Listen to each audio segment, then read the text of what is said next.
everyone. My name is Carla McCanders. I direct the Thurgood Marshall Institute with the NAACP's Legal Defense Fund. I'm joined here by Ashley Fox, a Marshall Motley Scholar and my former student and the editor-in-chief of the new Social Justice Reporter, our co-sponsor for our Voting Rights Roundtable in the South and our community conversation. We're thrilled to welcome you here to this important discussion on protecting and advancing voting rights in the South, which is in the South has historically been the focal point of voting rights for Black Americans.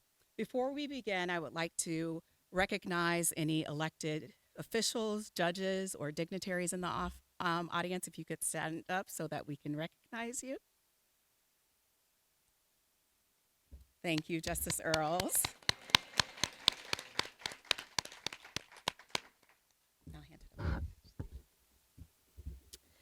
As we begin the roundtable, I would also like to thank the Social Justice Reporter staff, Vanderbilt Law School's Office of Student Affairs, particularly Deans Chris Myers and Yesha Yadav, as well as Jenny Stump, Morgan Peck, LDF, and the Thurgood Marshall Institute staff, of course, the director, Carla McCanders, and Lauren O'Neill in particular, who have worked, thank you,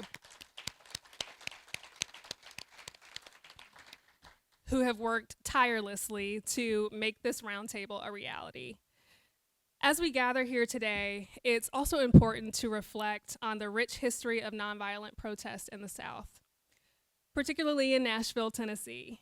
As we convene, it's imperative to reflect on the profound history of nonviolent protest, in the tumultuous spring of 1960. I'll tell you about those nonviolent protests.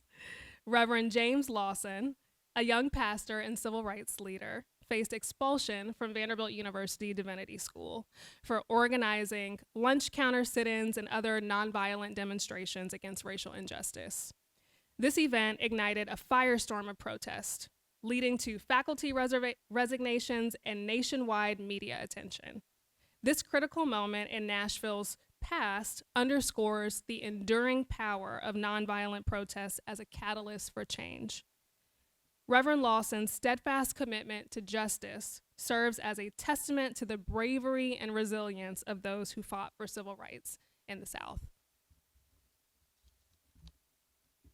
So as we engage in discussions on voting rights in the South this evening and at tomorrow's roundtable, we must draw upon the insights of history and honor the legacy of those who paved the way. We are privileged to have a distinguished group of speakers and moderators with us, and we anticipate a very productive dialogue. So without further delay, I will now turn the floor over to Dr. Herbert Marbury, Associate Professor of the Hebrew Bible and Religious Studies at Vanderbilt Divinity School, to introduce our esteemed panelist and moderator. Thank you.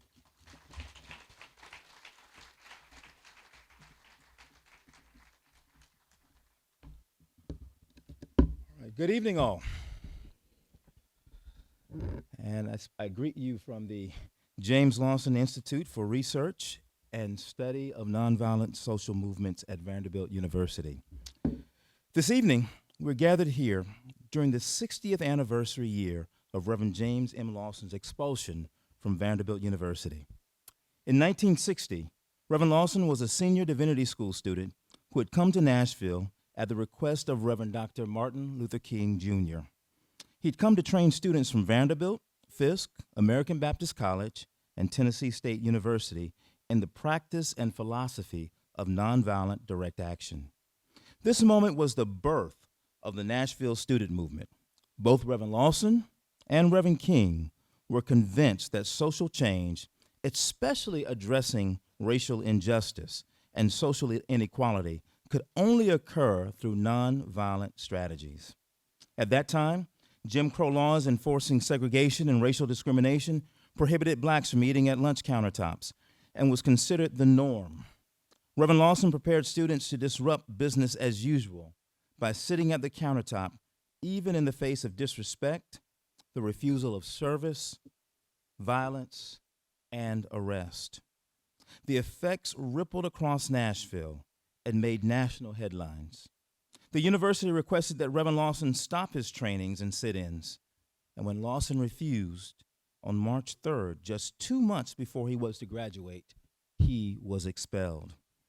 Now, many of you know that this set in motion a still unfolding process of moral deliberation by Vanderbilt University's faculty. At the Divinity School, 16 faculty members resigned, and some faculty from across the university threatened to follow suit.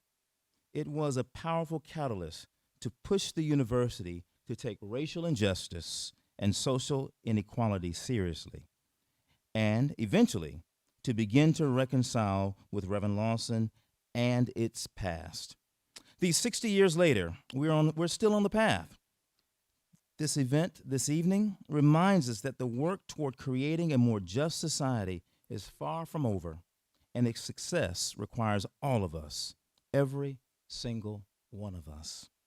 So I'm pleased that we gather to say yes to the call that is ours, the call that is for our future. And so now I'm pleased to introduce our panel. Let me begin with our moderator, Khalil Ekulona.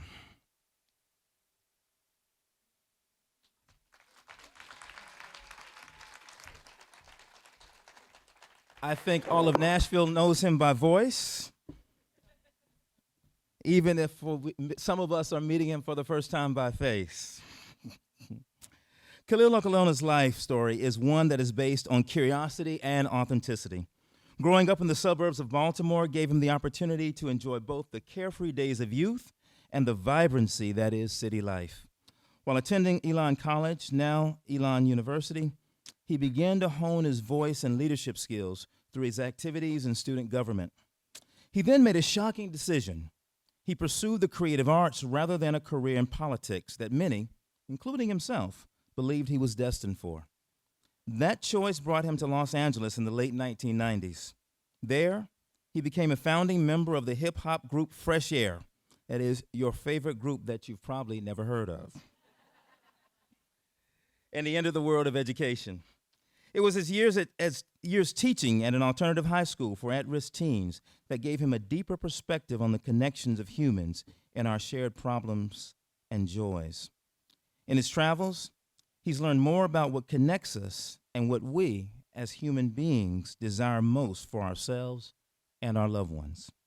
Moving to Albuquerque, New Mexico, he was able to reconnect himself and ask the question that many of us either stray away from or obsess over.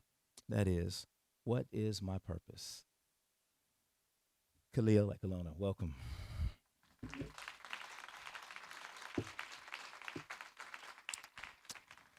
Our first panelist is no stranger to us.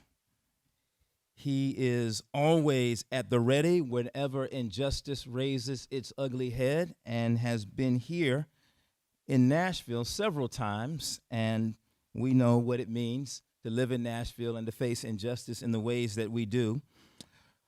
Reverend William Barber II is an American Protestant minister, social activist, and professor in the practice of public theology and public policy, and founding director of the Center for Public Theology and Public Policy at Yale Divinity School.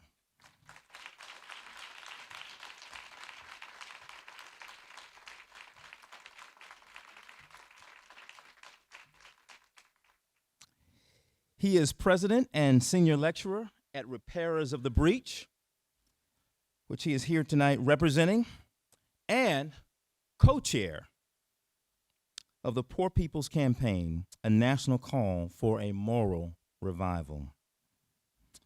Reverend Barber also serves as a member of the National Board of the NAACP and is the chair of its Legislative Political Action Committee. From 2006 to 2017, Reverend Barber served as president of the NAACP's North Carolina State Chapter, which is the largest in the southern United States and the second largest in the United States. He pastored Greenleaf Christian Church, Disciples of Christ, in Goldsboro, North Carolina from 1993 to 2023. Welcome, Reverend Barber.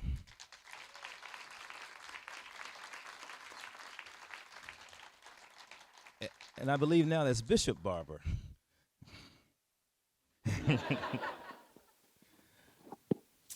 Our second panelist is Janai Nelson. Janai S. Nelson is President and Director-Counsel of the Legal Defense Fund.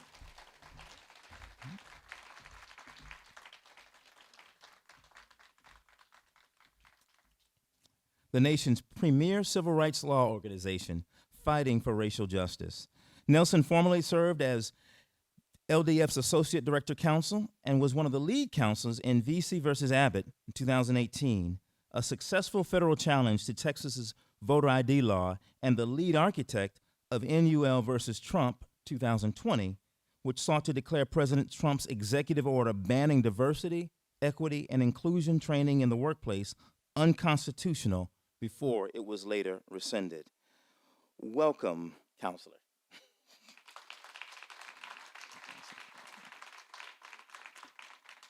And now it is my delight to turn the conversation over to our moderator, Khalil Ekalona. Turn my mic on. Thank you. Thank you very much. Pleasure. How are you both doing today? Great. Wonderful. Great, glad to be here with you. Wonderful. All right.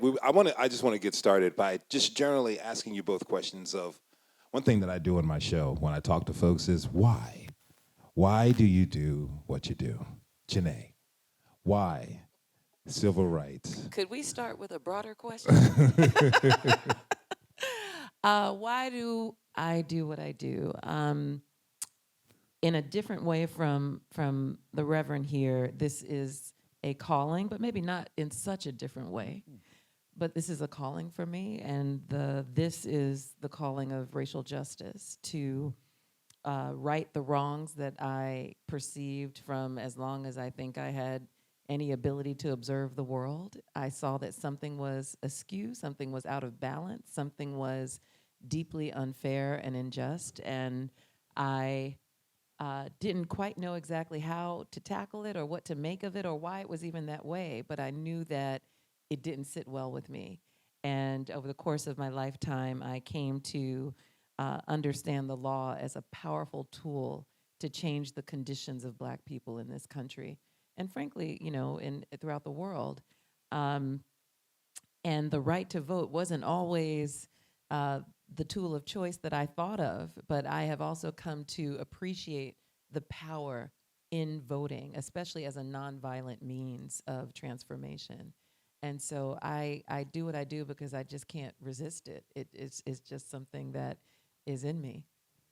Thank you. Reverend Barber, why do you focus on voting rights and civil rights advocacy? Well, first of all, thank you for having me, and thank you for this, Vanderbilt and all of us who've gathered here on today. And here comes Justin. He's just getting off the floor. He had 8 bills. He is an active legislator. I was born August 30th, 1963, 2 days after the March on Washington. And the going thing in my family was that my mother went into labor on the 28th, and I said, wait a minute, let's slow this down and see what happens. August 28th was the March on Washington. 17 days later, they were blowing up babies in churches. And my parents asked the question, what kind of world have we brought our child into? And what kind of world must we seek to make it? And so my parents left middle-class status, opportunity, upward mobility, and went back to the South, my father's home, to help desegregate schools that Janelle was still not desegregated as late as 1968, 69.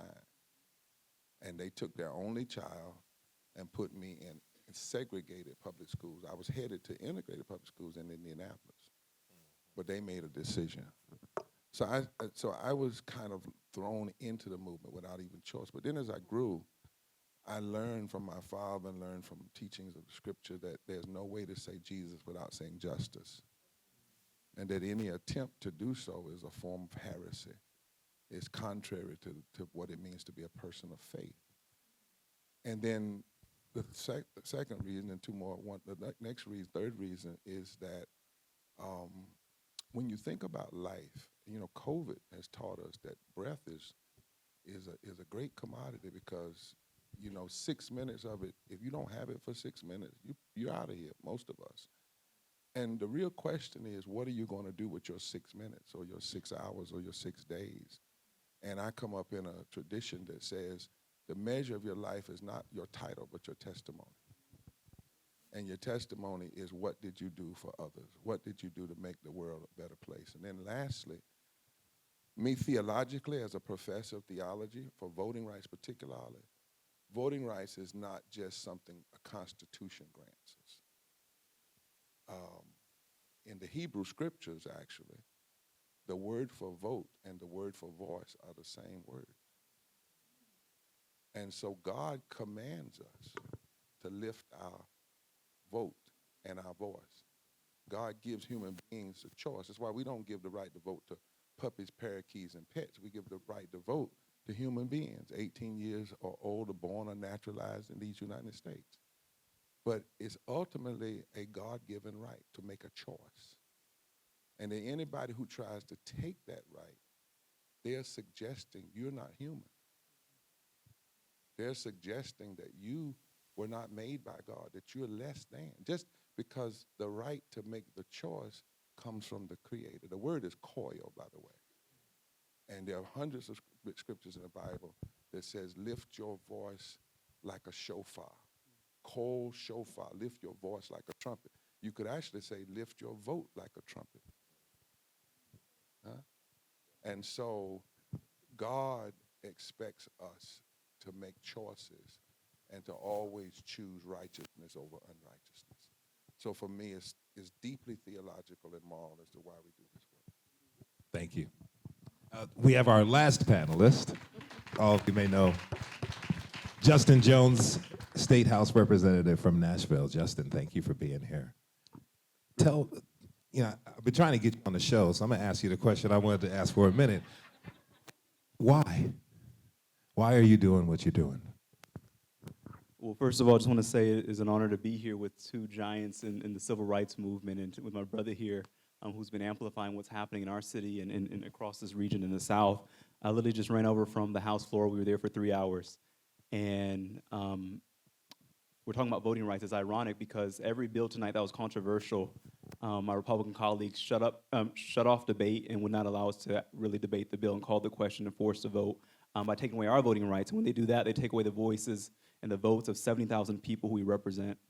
And so we're in a state that we know is the way it is because we are dealing with folks who've cheated their way into power. In Tennessee, 1 in 5 black men cannot vote because of felony disenfranchisement. We cannot use a student ID card to vote, but we can use a gun permit to vote. We're in a state where it's easier actually to get a gun than it is to vote. You have to show an ID at the polling place, but you don't have to show an ID if you buy an assault weapon. And that's insane, morally insane. And the reason I do what I do is because I know the legacy in which we stand. I know that this is personal. Voting rights was the first issue that I ever got active in when I was a student at Fisk University. I was so excited. I came when I was 17 and registered to vote and was really excited to vote at Fisk. And that's when they passed the voter ID law, the law that made it so that we could not vote without a Tennessee state ID, and our student ID cards were not acceptable. And some people say, well, that makes sense, show this. But the thing is, if you're living in a dormitory, you don't have a utility bill, you don't have a water bill. And so there's all these barriers being put up to stop us from voting in 2013 and 2014. And the reason why was because they were so scared of what happened in 2008 and 2012, where we had a 51% youth voter turnout across this nation. We saw a movement of young people rise up, and they were terrified of our power. And so we organized students at Fisk and TSU and Vanderbilt and Belmont, and we actually filed a lawsuit against the state of Tennessee over their voter ID law. And it's a fight that continues to this day. And so I guess for me, too, it's just recognizing that we are in a state that has this dual history. We're the state that is the birthplace of the KKK, but we're also a state that's the birthplace of the Nashville student movement, where young people like Diane Nash and Bernard Lafayette and C.T. Vivian and Rip Padden, for those of you who know Mr. Rip Padden, and King Holland, some of the elders we've just lost recently, rose up to say that we are not going to accommodate and be conformed to a world that treats us as second class and treats us as unequal. And we must, at Fisk University, one thing, I remembered thinking was that we can't just talk about the history, but we must fight against the forces who are trying to bring us back in that history, because we're in a time that is really a crossroads in our state and in our nation. And I do believe, because a lot of people have been saying, it's hard in Tennessee. Even last year when we got kicked out the legislature, a lot of family, people who love me, I know, were like, you should just leave. It's dangerous. People don't realize what's happening here. But I do believe that if we can transform a state like Tennessee, then we can transform this nation. That's right. And that Tennessee's worth fighting for. That's right. I'd like to talk about the role of the Black church and civil rights lawyers in establishing and creating voting rights 60 years ago. But more specifically, how those strategies to be adapted and evolved to be effective in 2024. The situation we're in is entirely different, yet we're facing the same problems. Janai and Reverend Barber, what do you think we have to do to evolve the strategies and the foundations that were built back then from the Black church, from Black attorneys like yourself? Yeah, well, the Black church has always been so central to the Black community, not just as a space of spirituality, but a place of gathering, a place of strategy, a place of community. It was one of the few free spaces that we had, and where our leadership could ascend without having to contend with the barriers in other spaces. That was our space and is our space to this day. I think that if we look at the trends across the country, many people are not attending church in the same way that they used to. There is less of a religiosity as much as there was before. And that just means that the church needs to continue to meet people where they are, that it needs to go beyond the congregation and into the community. And that's always been, I think, the philosophy of the Black church, that it hasn't seen itself solely and strictly as a theological repository, but more so as an active engager with community. And that is necessary in this moment as much as any other. And we would be remiss if we overlooked the role of the church and disrespected the history that it has, the role it has played in the history of evolving voting rights over time.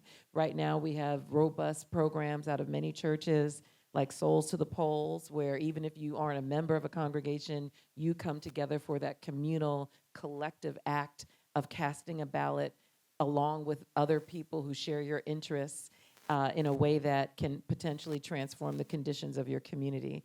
So we need to make sure that when we talk about activism, that we talk about all the spaces in which activism occurs, and that we can talk about churches, we can talk about other religious centers, because we are diversifying in terms of the religions that many people in the Black community adhere to. But the church symbolizes community. It symbolizes a connectivity among people that is something we need to tap into as much as ever before. When you look at Scripture, which is the basis of the church's move and basis of religion, whether it's a Black church or churches that's predominantly Black or churches that are not predominantly Black, there are 2,000 scriptures in the Bible that speak to how we should treat the least of these, how we should stand on the side of justice and righteousness. If you cut all of those scriptures out, the Bible falls apart. Now, there's a curious history here of the church, even the Black church, because recently the Pew Foundation did a study of 50,000 sermons to study what was being preached in the American church. They found that the thing that Jesus talked about first was good news to the poor, or good news to the patokos. That's a Greek word which means those who've been made poor by economic injustice, did not register 1% of the sermons out of 50,000 sermons. They said that in the so-called predominantly white church, the thing people were hearing the most was about doctrine.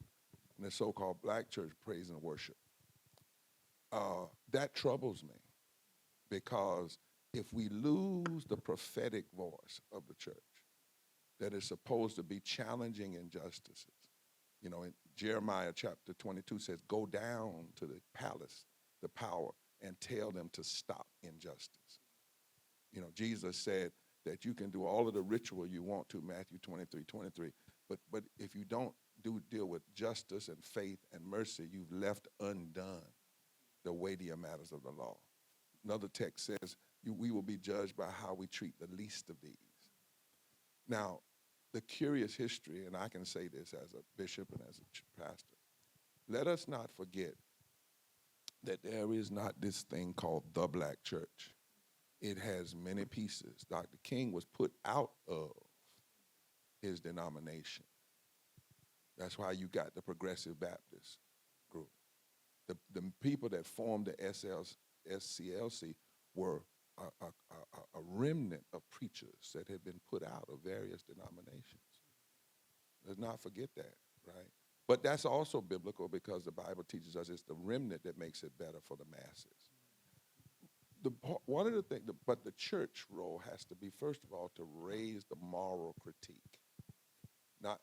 Our voice should not be about what's left and what's right, what's conservative versus liberal, what's right versus wrong. We have to raise the moral critique, which is why, for instance, at the end of the Selma to Montgomery March, and isn't it interesting that they left a church and went to the bridge and were beaten and came back and then went back. But at the end of the Selma to Montgomery March, which I think is Dr. King's greatest sermon, by the way. I think I Have a Dream is his greatest closing. But the sermon, his truth is marching on at the end of the Selma to Montgomery, when he did it knowing that he could be shot at any time standing on those steps of the Alabama State House. He said that the greatest fear of the greedy, racist oligarchy in this country is for the masses of Negroes and the masses of poor white folk to come together and form a voting bloc that could fundamentally reshape the economic architecture of the nation starting in the South.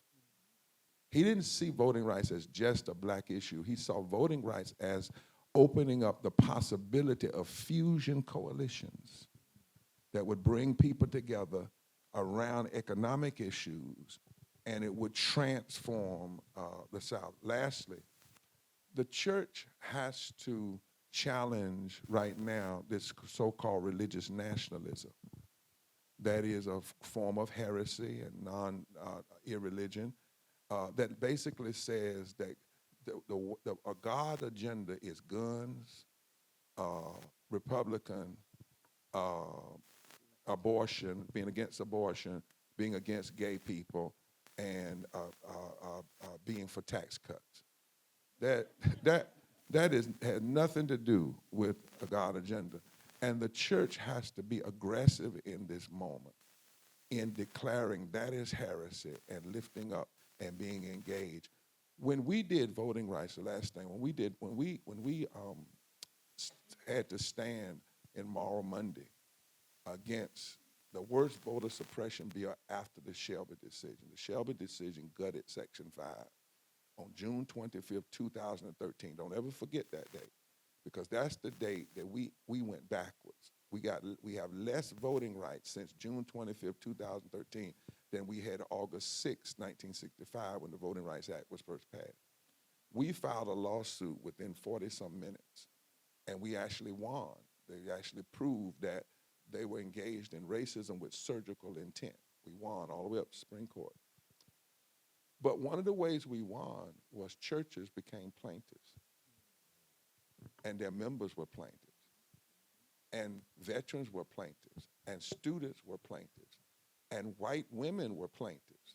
We were able to show that racism attacks black people, but it has collateral damage. When those churches were willing to sign on as plaintiffs, that was huge.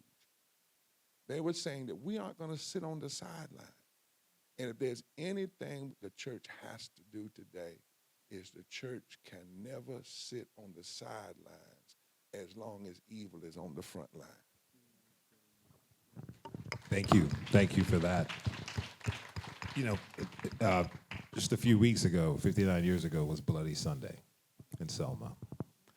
And thinking about that moment, 600 people attacked. How do the events then resonate today, seeing that, as you just so eloquently stated, Reverend Barber, we have more voting rights in those days than we do now, seeing the rollback of this. This is what Representative Jones is fighting, and his colleagues are attempting to fight, continuing to get rolled back. How are those events visible today, seeing what we're facing in November of 2024? And I'm open to anyone who'd love to answer. Something that we've tried to be cognizant of in my office is that those same voice, we have the more sophisticated forms of voter suppression. We have overt intimidation also happening as well. Just a few months ago, the Proud Boys showed up outside our Capitol, trying to intimidate lawmakers from voting against common sense gun laws. 2 weeks ago, we had guys come outside the Capitol, the AR-15. A month ago, we had neo-Nazis marching actually right down this street right here, and lifting up that spirit of violence. And so I think, these acts of violence are not, January 6th, these are not things that are just historic, but they're contemporary examples, and I think we have to be cognizant of it, but not intimidated by them, and to stand with that moral clarity to be able to speak up and to speak truth, and to let these forces know that we come from a legacy of liberation that undergirds us. And I think these anniversaries are so important. But I think, more so than a historical date, it's really a call to action. It's something that should trouble our spirit and agitate us to act. And here, our Capitol, we're on the intersection. We have John Lewis Way and MLK Boulevard. That's where our Capitol sits. And they were so proud to name these streets after civil rights leaders. But to me, there should be something convicting about passing those signs as you enter a Capitol where we're rolling back voting rights, we're rolling back civil rights every day. Just today on our committee, they're trying to water down the Tennessee Human Rights Commission, which is in charge with enforcing the Civil Rights Act of 1964 and Fair Housing Act.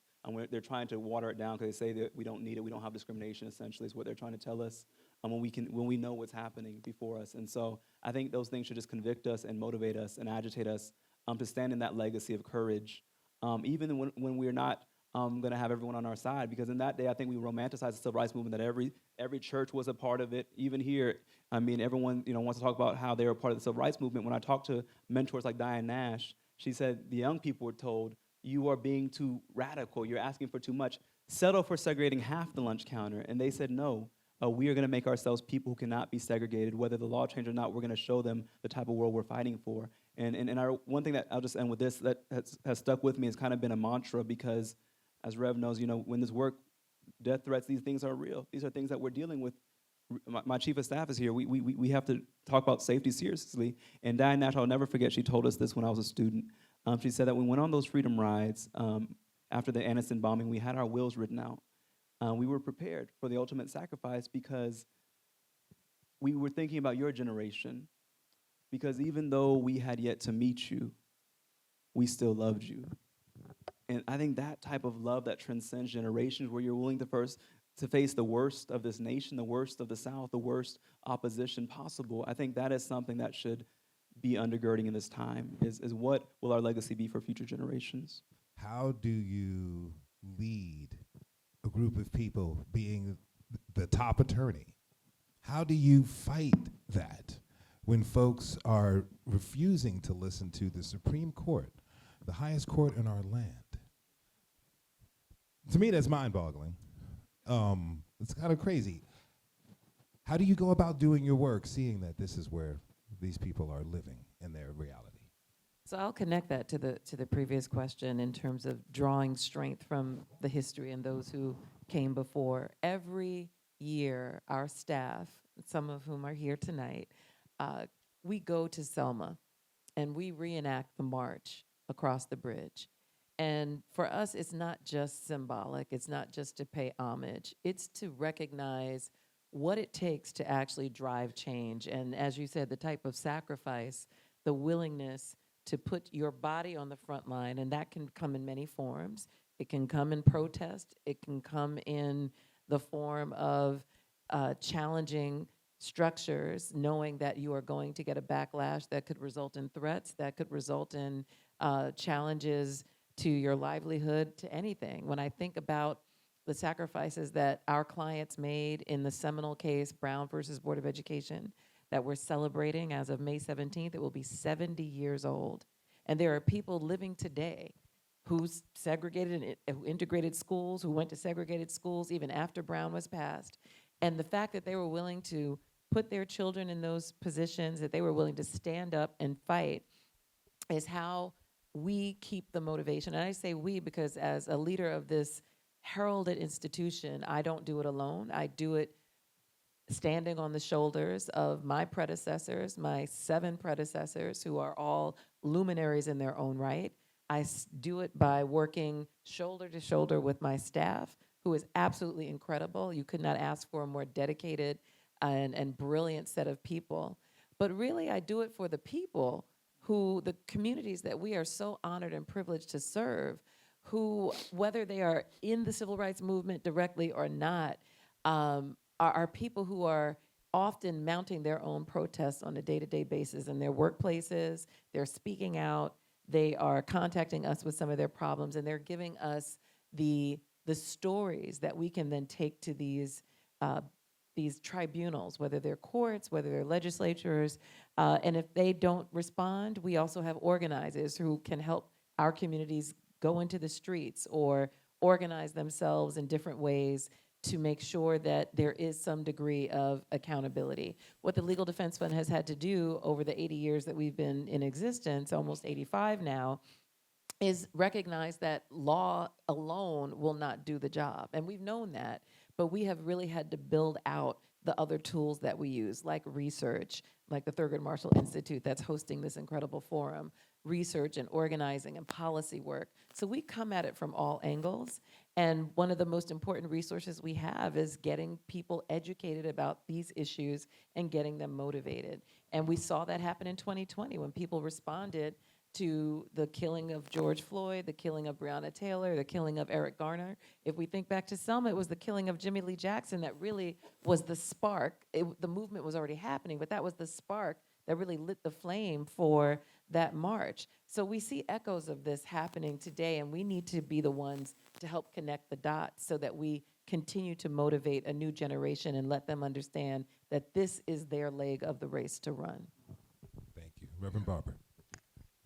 As monstrous as this decision is, I meet it with a cheerful spirit, for I know that every attempt to allay the abolition movement has only served to embolden and intensify our agitation.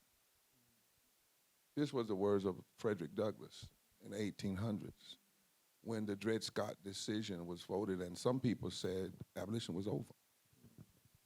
The Supreme Court had been stacked with slave-thinking Supreme Court justices, and the decision was bad, and we didn't have the votes. And at first, Frederick Douglass was dismayed like many others, but then he did a speech 2 months later. He laid out how ugly it was, how monstrous it was. But then he said, could this be a necessary link in the chain of events towards the downfall of the entire system of slavery? He reinterpreted the narrative to see that it was actually possible that the attack would reveal the strength of the abolition movement and not the weakness. That the attack, that the way they were attacking the movement. And so we've had 1,000 bills, over 1,000 voter suppression bills since the Shelby decision. The attack is saying how strong we are. In South Africa, they used to say, a dying mule kicks the hardest. We've got to rethink that nobody would be attacking us like this if voting and our possibility wasn't powerful. There are 5 interlocking injustices right now. Systemic racism, I think that you can best see through voter suppression that's impacting this democracy. Systemic poverty, 135 million poor and low-wage people in this country, 295,000 people dying a year from poverty, 800 people a day. 60% of black people are poor and low wealth, 26 million people, 30% of white people are poor and low wealth, 66 million people. Ecological devastation, denial of health care, the war economy, and the false moral narrative of religious nationalism. We first have got to understand we're in a crisis of civilization, a crisis of democracy, and it's hard. Democracy is hard. You have to work for it. You fight for it. One of the things the Koch brothers said in the 80s in a private meeting that later was transcribed, they said that the problem with, they said certain progressives, that we keep looking for a Messiah candidate, and then they said, but we're going to build a movement and not look for a Messiah candidate. So here we are, 2013, Shelby decision. Basically, they walked back across the bridge. Only one vote since 2013 in Congress to restore the Voting Rights Act. And when that happened, Democrats were in control of the Senate and the House in 2020. 2 Democrats blocked. Manchin and Selma joined 50 Republicans to say no to the restoration of the Voting Rights Act, that if they had voted yes, a black woman named Kamala Harris would have had the deciding vote. Now, I believe that we can no longer go to Selma, and I love my sister because you hear what she said, we go down there to reconnect, not to commemorate. Commemoration ain't worth a damn if you are commemorating something people stole from you. What we need is not commemoration, but re-engagement. We should be launching, and I say this to the civil rights groups that should be launching a movement from Selma every year, not a commemoration, not a commemoration. Before we march with any president across that bridge, we should ask that president or those Congress people, where are you on restoring the Voting Rights Act? Where are you on expanding voting rights in the 21st century? The next time we go down next year, we should actually walk backwards.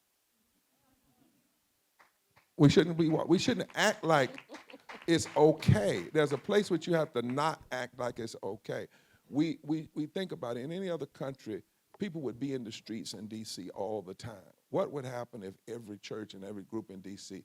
was constantly doing engagement and nonviolent civil disobedience on the steps of Congress until we passed the restoration of the Voting Rights Act?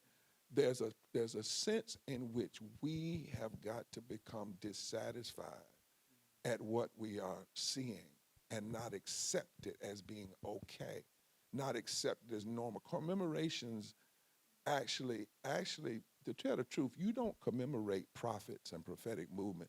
You find out where they died, you go there, you pick up the baton and carry it the next mile of the way. And it's not just lastly the Voting Rights Act, it's expanding voting rights. So let me tell you a quick story. In 2008, the story came out, and I'm gonna say some things that may be interesting.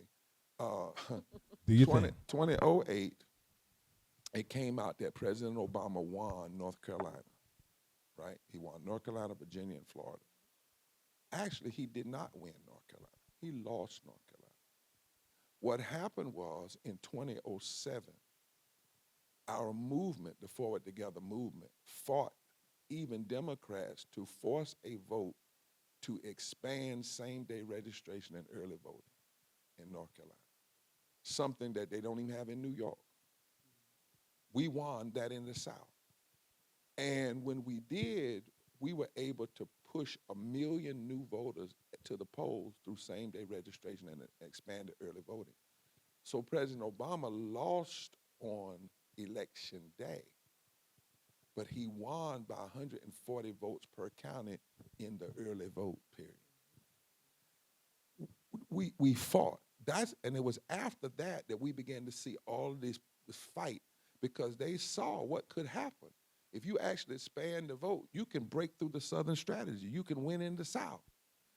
In 2010, the conservative extremist Tea Party legislature won a majority. The first thing they wanted to do was pass voter ID, but a white Democrat woman governor vetoed them, and they couldn't overcome the veto. But they passed a gerrymandering plan. Now watch this. We argued that the gerrymandering plan was racist, and we went to the Holder Attorney General's office and said, do not approve this plan. Later, we would prove in the courts that it was racist, some 7 years later. But the administration at that time approved that plan. They approved that plan. And so in 2012, with a unconstitutionally constituted gerrymandering plan, the extremists won a supermajority. And then with that supermajority that they won in 2012, in 2013, they attacked women, they attacked gay people, they attacked immigrants, they attacked living wages, they attacked unemployment.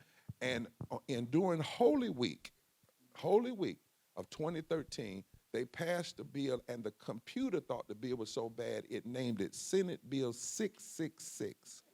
I kid you not. It kicked it out. And it was a bill that gutted 40 parts of our voting rights in North Carolina.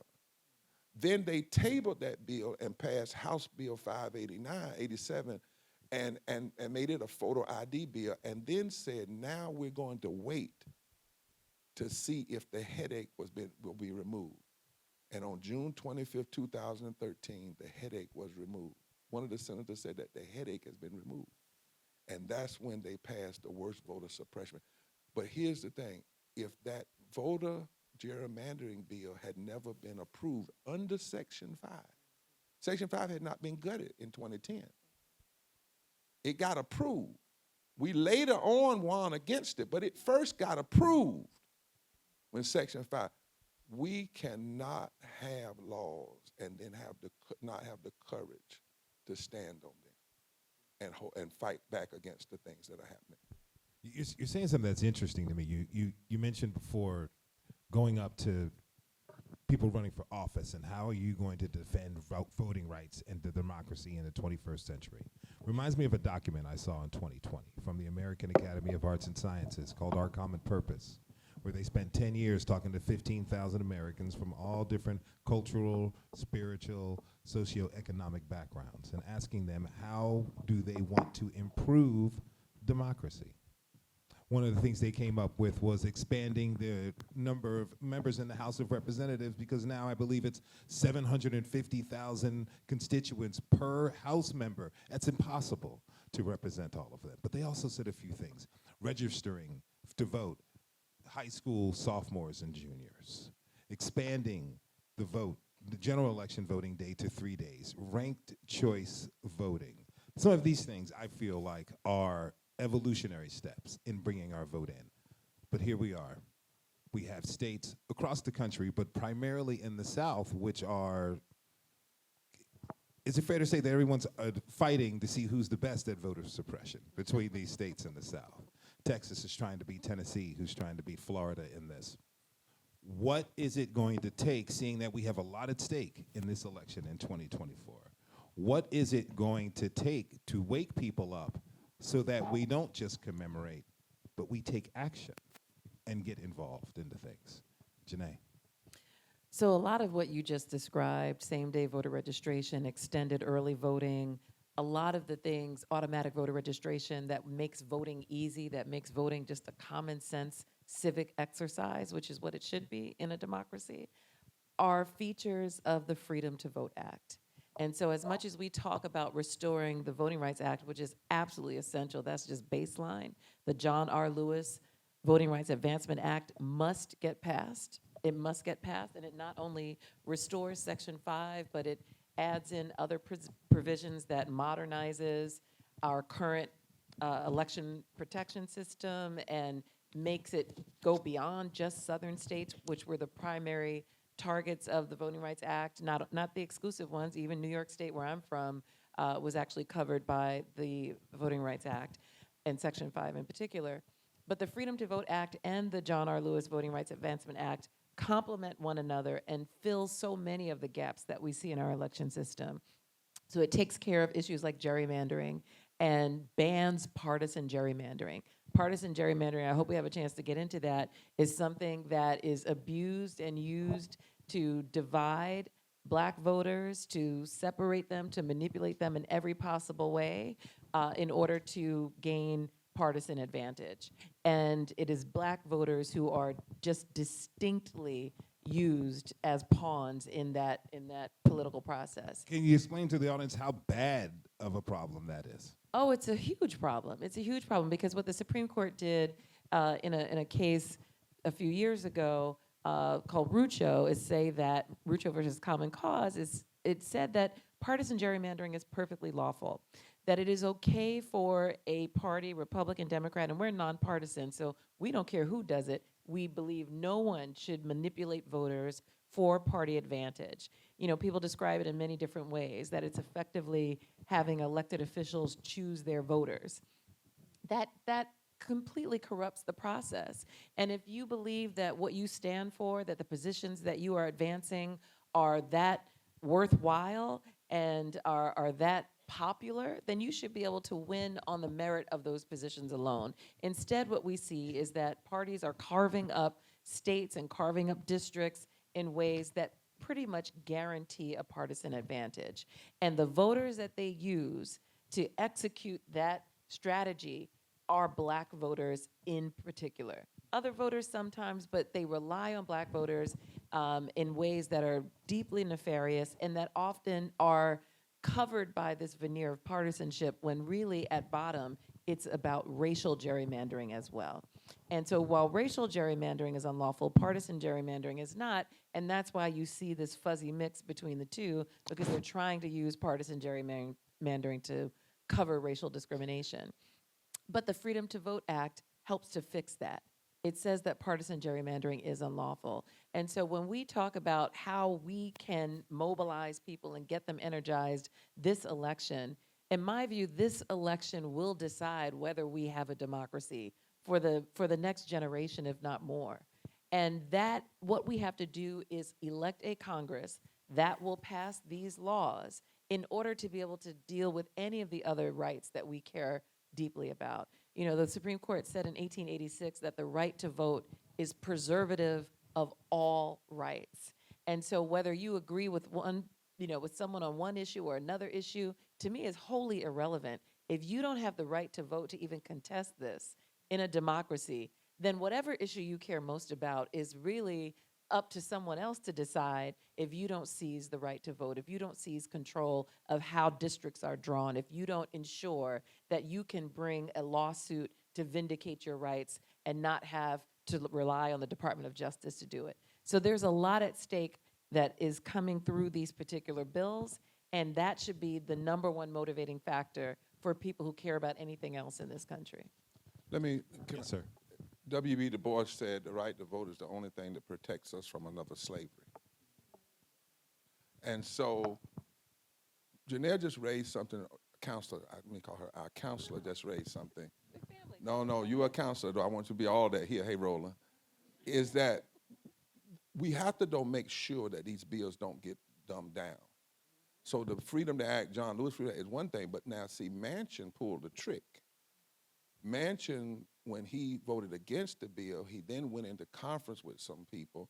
He offered amendments and still didn't vote for the amendments. Do you know in the amended bill, they codify photo ID across the country and allow states the right to do it? We can't be supporting stuff like that. They codify. We got to look at, we want the original John Lewis bill. And we have to fight for that and do agitation for that and demand that the Legislative Black Caucus and Progressive Caucus stand on that, because you can actually get a bill that sets you backwards. The second thing we have to do is realize that many southern states are not blue or red, they're unorganized. We've never really seen an election with our full power. So one of the things we're doing now in the Poor People's Campaign, we are now have a campaign to touch 15 million poor and low-wage infrequent voters, because we did a study called Waking the Sleeping Giant. Here's what we found out. That in battleground states, poor and low-wage people now make up 36 to 45% of the electorate. There is not a state in this country where if 20% of poor and low-wage voters who did not vote were to vote, that they could not change the outcomes. The number one reason they're not voting is not voter suppression, is nobody talks to them. Nobody's connecting voting rights to living wages, voting rights to education, voting rights to health care. They don't talk to them. And when you talk to them, you see change. We went and organized in Kentucky. We never were partisan. We saw 4 counties flip from red to blue, and now Kentucky has a progressive governor. But people, and talk to them. we have power. Somebody say power. And I want to show y'all some of the power. When we, for instance, in Georgia, the number of eligible voters who did not cast a ballot in 2020 is 1,076,000. The margin of victory was 11,000. The number in Florida, the number of eligible poor and low wealth voters who did not vote was 2.8 million. The margin of victory was 300,000. In Texas, the margin of victory, the number of eligible voters that did not vote, poor and low wealth, is 3.3 million. The margin of victory was 631,000. In North Carolina, it was 170,000 votes. The margin was the number of people that didn't vote was 1 million. In Michigan, it was 10,000 votes. The number of folk, poor and low wealth, that didn't vote was 1 million. Celinda Lake, who's a powerful pollster, is telling people that any party or any political enterprise that is not talking to poor and low-wage voters is suicidal.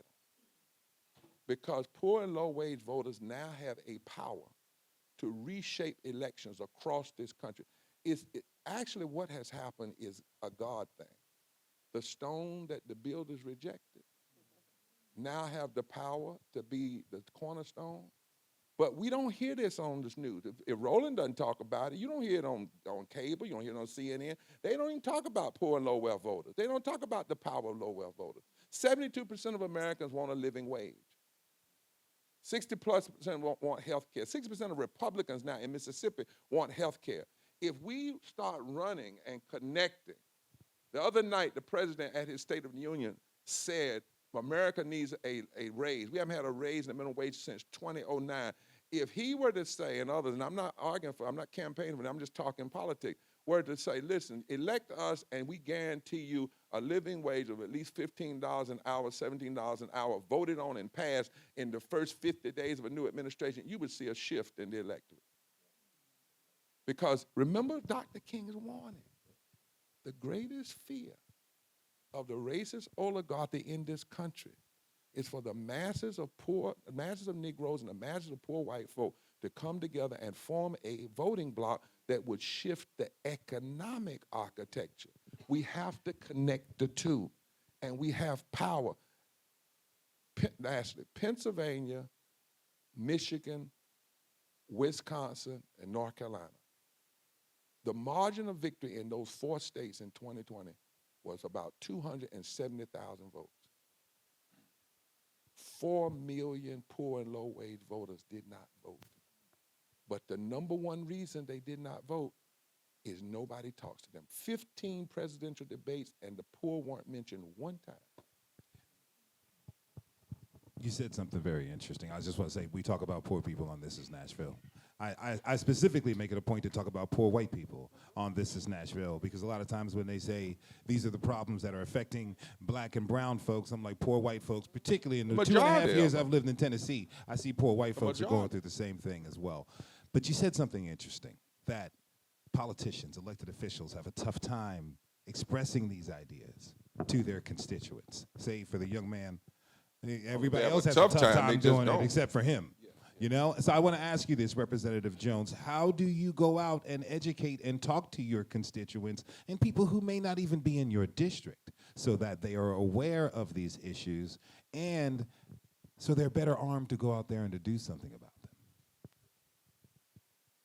I think one thing that we're seeing in Tennessee is that people in our state have been waiting for fighters. They've been waiting for people to be bold and do things out of the ordinary. Rev quoted Frederick Douglass, and my favorite quote says that those who profess to favor freedom and yet deprecate agitation are people who want crops without plowing up the ground. They want rain without thunder and lightning. They want the ocean without the terrible roars of its waters. This struggle may be a moral one or it may be a physical one, but it must be a struggle because power concedes nothing without a demand. It never did and it never will. Find out what a man will submit to, and you'll find the exact amount of injustice that will be imposed upon him. And I work in a building every day where you just go in to get beat. You go in to be put before a spectacle. This week is actually the 1-year anniversary of me being expelled because we dared to stand up. And I remember my first week in the legislature, I actually had on a white suit. I was excited. I was going to committee.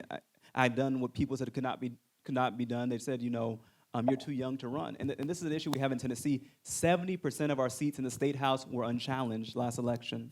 70% of the seats, no one ran for them. And what we're told as young people is that you need to wait your turn.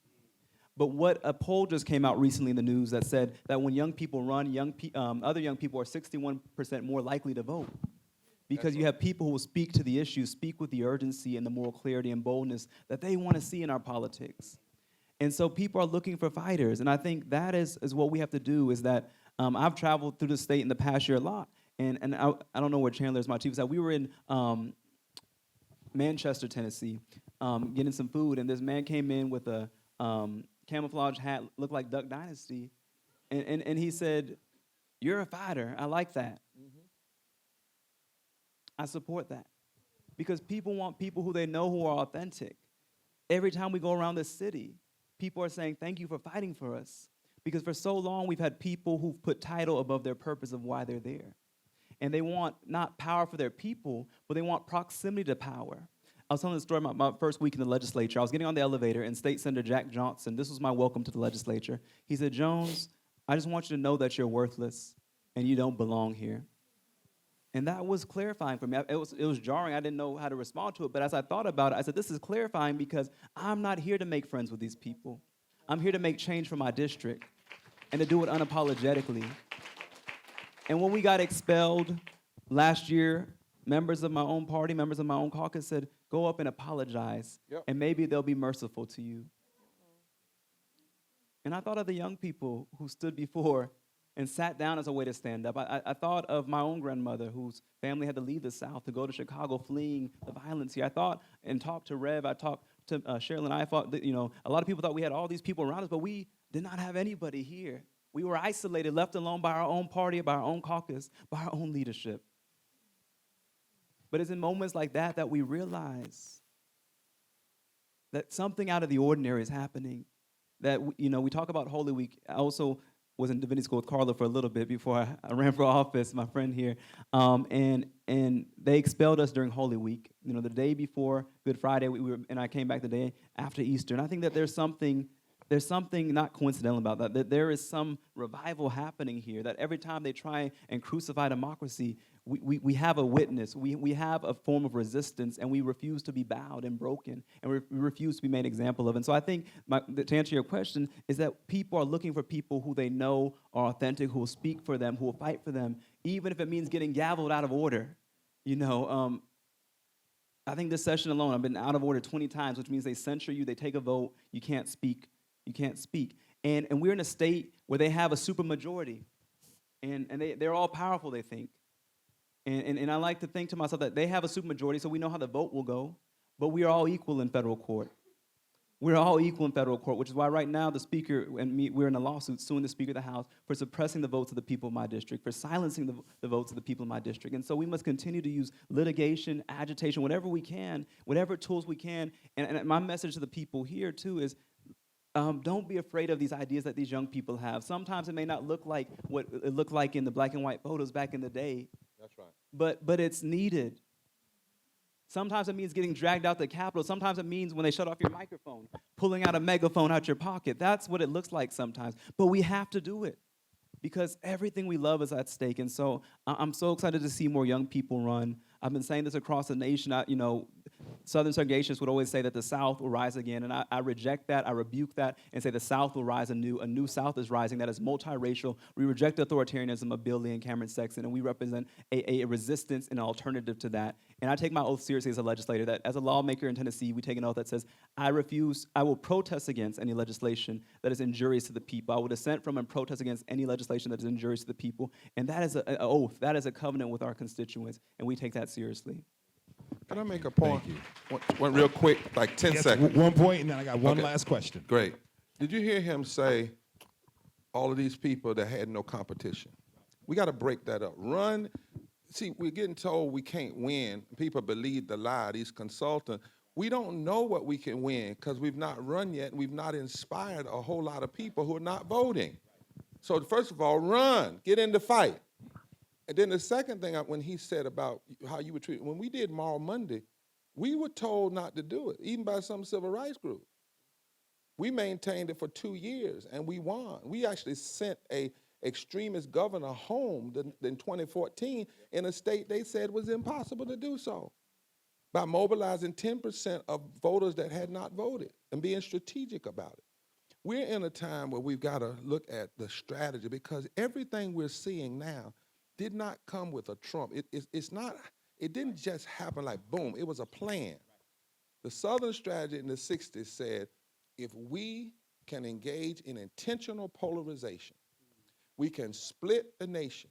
They said it might get out of hand, and if it does, we'll lie and say we didn't do it. But they said if we split the nation, we can control the nation from Maryland to Arizona, and we can build up a revolution.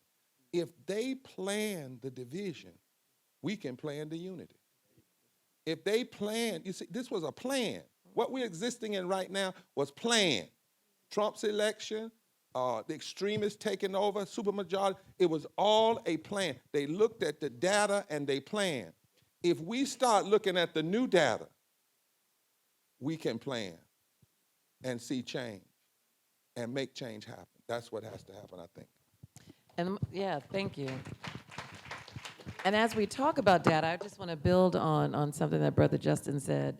The young people are so inspired by leaders like you. And one, I just want to thank you for persevering, for being as resilient as you are. You are inspiring people across the nation. This is not just a Tennessee issue. You are emblematic of the future that we are all fighting for. And I know it takes courage. I know that it can wear you down. I just want you to know that we appreciate you and we recognize the sacrifice that you're making. And it's people like Justin, it's the young people in my life who let me know that we are at this crossroads moment where we can have a refounding of this democracy, right? We're not here just to save it. We're here to make it actually work for us in a totally different way. We're not here just to save it and preserve what was the status quo before. We need to use this moment to transform it. And when you have these moments of tectonic shifts, that's when you can break open something completely new and imaginary. And that's what I think the younger people who are leading this way are doing, but it doesn't absolve the rest of us from being part of this fight at all. And so I don't want to create a youth versus older folks dichotomy, because that's not it at all. But we should understand the numbers. So one, there is tremendous power in the South. Most black people, as you all know, live in the South. 57% of eligible black voters live in the South. 57%. So when you talk about all those numbers and these, and I know you're talking not just about black voters, but all low wealth voters and poor voters, there's tremendous untapped we have somehow got to seize.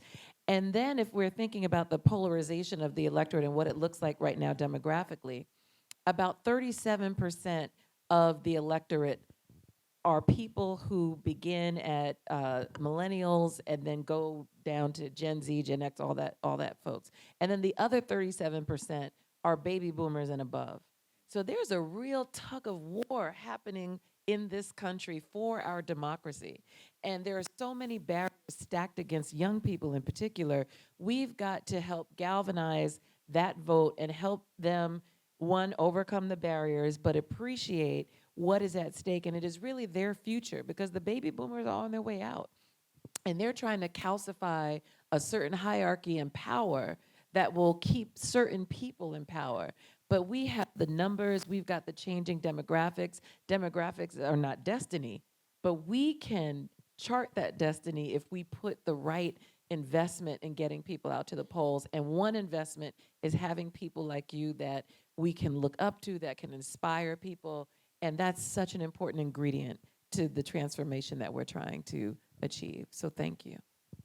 You know, I want to ask this. I mean, Representative Jones is inspiring people. Reverend Barber is inspiring people. But you are inspiring a lot of young movement attorneys. There's some in the House here who are working to do that. What are your words for them as we face this stage in attempting to save our democracy? But as you said, the charge is not just solely to save it, but to ensure that it thrives and that it evolves, given what we're facing a few months away in November. what would you say? What are your words to all of the young aspiring movement attorneys in the House? So we've talked a lot about the voice and the vote, and the reason I told you from the very beginning that I wasn't all that jazzed about voting, it actually didn't seem like the most exciting thing I could be working on as a civil rights lawyer. But the more I came to appreciate what it does, that it is a currency that we all possess in equal measure, and that's rare in this country. I mean, yes, we know that when we cast a ballot, there are ways in which systemic racism is superimposed and how it's counted and all of that. But at least from the very start, we each have one vote. Every person who's eligible has one vote and can cast it in equal measure with someone else. And so it is that possibility of equity that really excites me about voting. And when I do the work in communities, trying to galvanize them, centering their stories and telling them about how those rights connect to the many others that they cherish, and centering their stories in that process is really what movement lawyering is about. It's helping to amplify the voices of disenfranchised communities. It's being the strategic partner with your client, not seeing them as someone that you are, imparting wisdom to, but as someone who is part of the strategy of challenging laws. They may not have the legal education I have, but I also may not have the particular lived experience that they have. And you need both, and they are both equally valuable to deliver the change that we seek. And at the Legal Defense Fund, we try to bring cases that will not only vindicate the rights of individuals, but that will leave an impact and create precedent that will inure to the benefit of a broader community. And that's part of movement lawyering as well, thinking about the whole as something much greater than the individuals that you represent. And so I encourage anyone who's thinking about movement lawyering to attach yourself to an organization that is doing this type of work, to make sure that you are always centering your clients in the conversation, you're consulting with them every step of the way, and that you're also talking to your partners and peers in the movement so that we are coming at these complex problems from different angles with different strategies, because it is a conundrum. I mean, this is not an easy thing to tackle. There are centuries compounded laws that are meant to continue the subjugation of people, and Black people in particular, and it requires a very multifaceted set of tools to attack it. And so that's part of what movement lawyering is. It's the protest, it's the litigation, it's the research, it's the public education, and it's the narrative, it's communications. It's telling people stories in ways that can motivate and inspire them. I want to thank you all so much. Can I Reverend say one Barber. little Yes, sir. benediction? We have also got to say to people we vote for, our votes are not for personality, they are for demands. And when we elect you, imagine we wouldn't even be having a conversation about, say, Trump, I can say that, if not only with a COVID recovery bill, we had passed that, but if we had also passed living wages and voting rights. 8 moderate Democrats joined 50 Republicans and voted against living wages. When President Biden and Vice President Kamala were running, they ran on living wages and voting rights. 54% of people making less than $50,000 a year voted for them. 54% of people, not Black. We've got to come to a place where you don't run on one thing and then get elected and do something else, right? Because people get to despair. We could end poverty with about 4 or 5 pieces of legislation today. We have 800 people dying a day from poverty. When 7 people died from vaping, it was a White House level conversation. It was congressional hearings. Black people make up 60% of Black people are poor and low wealth. How is addressing poverty and low wealth not at the top of our agenda as we connect it to voting rights? Not just Black businesses, but dealing with Black poverty. We passed child tax credit and for 6 months, ended eradicated 6% of child poverty, and then threw people right back into poverty. We've got to stop this ebb and flow. And those of us who have power, and you, have got to start saying that our votes are demands. We're not just voting for a democracy, we're voting for the kind of democracy we want. Kind of democracy where people have health care and public education, living wages, where love trumps hate. But then the last thing I want to say as a matter of benediction, when you're given power, you have to use it. And we can't forget extremism lost in 2020. Now, it didn't lose but by about 48,000 votes in 3 states, but it lost at the highest level. It lost. We got to own that. And we have to own that a lot of the folk that are loud aren't necessarily strong, that we have a strength. And when it comes to a giant, since I'm a preacher, what I've learned about giants from the Bible is you don't need a whole lot of rocks. You need placement. It's not, you don't need 20 rocks. You need one with the right placement. So what we're doing in the Poor People's Campaign, we decided, okay, if poor and low-wage voters represent 36 to 45% of the electorate in battleground states, then why not we organize 200 people in every state, we need 200 in Tennessee, that will learn how to do voter mobilization using technology and the old way of walking the turf. And if you take 200 people times 35 states, times 6 days a week, times 40 people a day, times 9 weeks, you can touch 17 million voters. 17 million voters in 8 weeks, actually. And if you do that between now and November, that means you can touch them 4 times. And a lot of the studies say if you touch infrequent voters twice, they move.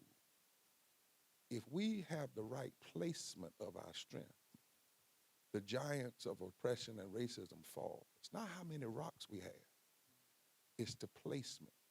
And so I want us to leave here fighting for the restoration of the Voting Rights Act, fighting for the Freedom to Vote Act, the original one, but also saying that we are going to pick up these rocks, that we are not going to allow millions of infrequent, poor and low-wage voters that have this power to sit on the sideline. Because you don't even need 80%. You don't even need 30%. There's not a state where if 20% of poor and low-wage voters that have not voted were to be placed in a movement and were to vote for movement values, that they could not fundamentally shift. If the oligarchy is afraid of poor and low-wage voters mobilizing, then let's realize their fear. Yes, sir. And show them what it looks like. Thank you. Thank you. I want to thank Representative Justin Jones, Reverend William Barber, Counselor Janai Nelson. Thank you all so much. Really Thank appreciate you. it. Before I'm we, sorry we went over. It's okay. Before we exit the stage, I want to turn it back over to Ashley, who has a couple of questions from our law students before we exit the stage. Thank you so much to all of our esteemed panelists. There are undergraduate students and law students who are in the audience, and you talked a little bit about what roles they can play kind of moving the needle from tonight's discussion. We also talked about language choices, and one of the questions was, if love can defeat fear, how do you start to create a narrative that's rooted in love that can reach people and combat the politics of fear, understanding the constraints of either being in the legal profession or for others who aren't going to be in the legal profession in their own professions? I think that's a question we can all answer that one. You want to say it again? Sure. So, if love can defeat fear, how can we begin to create a narrative that's rooted in love that can reach people and combat the politics of fear? well, speaking from someone in the media, tell the truth. First of all, no, don't be afraid yourself to share that narrative and tell the truth and focus in on the human being of it all. That's something that we try to do at This Is Nashville, is focus on the human. Politics sometimes change. The politics of 2024 is not the politics of 70 years ago. And it won't be the politics of 70 years from now. But right now, we're here at this singular moment. And I believe you have to talk to human beings. And now we live in a world through social media, through let's say, people being attacked for what they say, for sharing their beliefs, where it's easy to, the Reverend was talking about, giants and well-placed rocks, because it's easy to get people to cow. If I say something and it's not agreed upon, suddenly people will attack me. I will lose my job, I'll lose my livelihood. In some cases, people could potentially lose their lives. That can't stop you. If love truly can overcome fear, that can't stop you. Particularly now, you have to go out, and it's a level of, I see it, I talk about this with colleagues and friends a lot, a level of sacrifice that I think people have to be willing to make in order to share not just the narrative, but the story, and because it is the truth, share those truths. I think I have nothing to add to that, really. I mean, it's absolutely true. The picture that we try to paint at LDF is that of a multiracial democracy where dignity is sacred, power is shared, and thriving is the standard. That is inclusive of everybody. That is for everybody. And I think when we understand that, A, we have a linked fate, that if this democracy goes down, we're all going down with it, right? And there are some people who would rather destroy it than share it. We can recognize that. But that really needs to be understood by those people who don't want it destroyed, but have to see that by suppressing the vote, by suppressing voices, by continuing this pattern of subjugation, that there's no winning in the long run. And that also someone else's freedom doesn't necessarily mean a diminishment of yours, right? I mean, it doesn't take anything away from me to have someone love who they want to love, or have someone have, this freedoms that are going to make them whole and happy as a human. And those are the types of stories that we need to tell. I was talking to someone recently about the idea that social media has become so very, very toxic. But then I also noticed, people flock to these little puppy stories and these little hopeful memes and, the hero stories. I think at our core, we truly are, most of us, good. And humans really do want to connect with one another and do want to uplift. And many have been brainwashed to think that it is a zero-sum calculus. So that's something we have to break open and say that there's enough pie for everyone. Yeah. I was sitting there thinking, justice is what love looks like in public. But part of what we have to do is scare people to love. You remember we used to have something, scared to life, scared to life. And I don't mean scared like like that. I mean that, Roland does this thing called unfiltered. We need some unfiltered truth. In a time of live, telling the truth is the most radical thing you can do. And part of what we have to do is, you don't need a movement if everything is fine.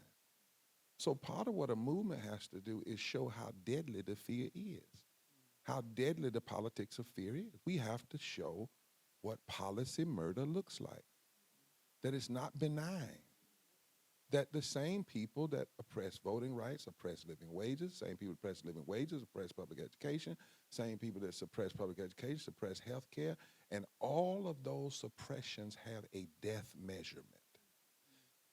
You've got to show, and you say, well, Rambo, that's morbid, but watch this. You remember when the young man fell out on the football field, 2 years ago? What was his name? Damar Hamlin. Yeah. And everybody saw it, right? And it scared us. And everybody started giving to his foundation. People were praying. I was called by players, and I didn't even know that they listened to my sermon. And they asked me to do a prayer for the players and write it, and they put it in 60 languages. But something dawned on me. When folks saw that, it moved them.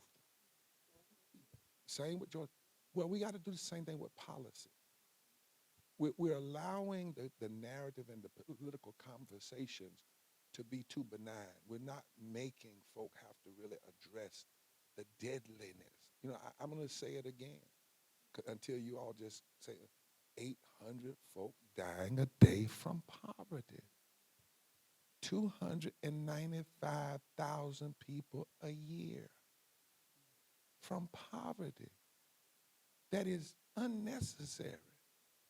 In the 21st century, we are going to have to drive that and show. That's why one of the things to push a love narrative, you got to put impacted people at the mic. I get criticized at our rallies. I've had so-called national leaders say, Reverend Bob, you come to D.C. and when you all have your rallies, you don't let the leaders speak. I said, yes, we do. The leaders are the impacted people. Because you got to put a face on the numbers, a face on the death, because something about that draws out love out of people. But you've got to show people just how ugly the fear is and how deadly policies rooted in fear are. I think, hearing Reverend Barber share that is something connected to love is grief. Grief is love in the condition of absence. And so an act of love is to grieve what we're seeing around us. We're seeing not only people that, but we're seeing a collapse all around us in our environment of systems. We see what's happening abroad. And so I think when I think of love, I think, and someone who acted irregardless of the fear is Ida B. Wells, who was here in Tennessee, who talked about telling the unvarnished truth, who we had a statue outside our state capitol of a man who tried, a newspaper editor who tried to instigate lynchings against her, violence against her, but she still continued to tell the truth. And so when we think about love amidst the fear, think about how much love it took to get us to this place right here. Think of the love of not even just the names that we know in history, but the names of people in our own families, grandma, the indignities that she had to endure, our own relatives. Think about that love. And I think that love will not overcome fear, but I think walking toward the fear is an act of love when you're going to do it. When I thought of Diane Nash, who said we wrote out our wills because we were ready to pay the ultimate price, that was an act of love. And so what if we were to write a letter today to future generations, what are we willing to risk? What are we willing to do that is going to put something at stake and be outside of our comfort zone and may cost something? And I think that's something we have to think about. But I think love is an action, and I think love is solidarity. I think love is showing up. I think love is putting ourselves in the midst of harm sometimes and trying to be a buffer for those who we care about and standing together arm in arm and willing to turn over some tables as well when we need to. And so. On that note, please join me in thanking our phenomenal moderator and speakers.